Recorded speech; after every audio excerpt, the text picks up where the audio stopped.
Kunjani? Bengithi mina sacela bandla ungiseyivela le video. Yabo? Ngifuna ukuyisendela umama. Abangani bami abaseSwatini engangifunda nabo.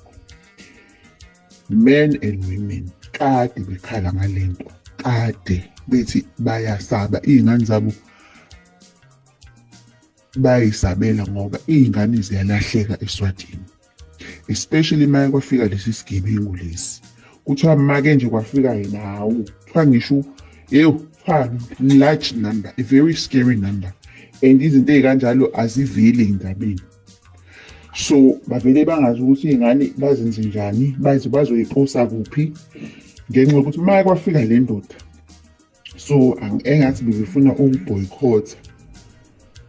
Yabo? Mina ke ngiyazi ngoba uma wathi ena njengoba sekuzoqala isigeme, sekuzoqala lo July wakhona, wathi uzobona khona isigemegeme seweather esizoba khona.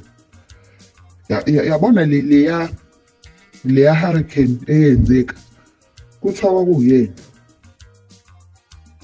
And most uyabheka abantu bakhe indlela abamthanda ngayo, it's the same thing le eyenzeka kuMaskandi.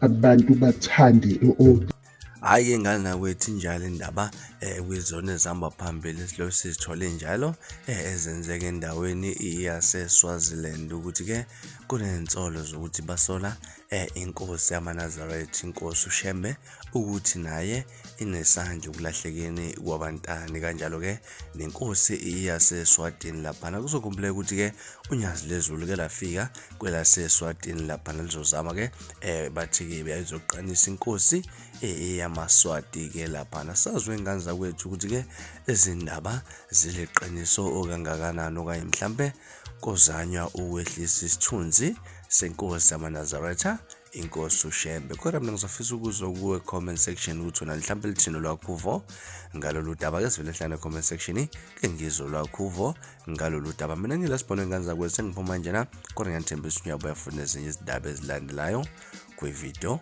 elandelayo. Kwakho subscribe nisiphatha kahle nibe nosuku olumnandi. Ngithanda khona.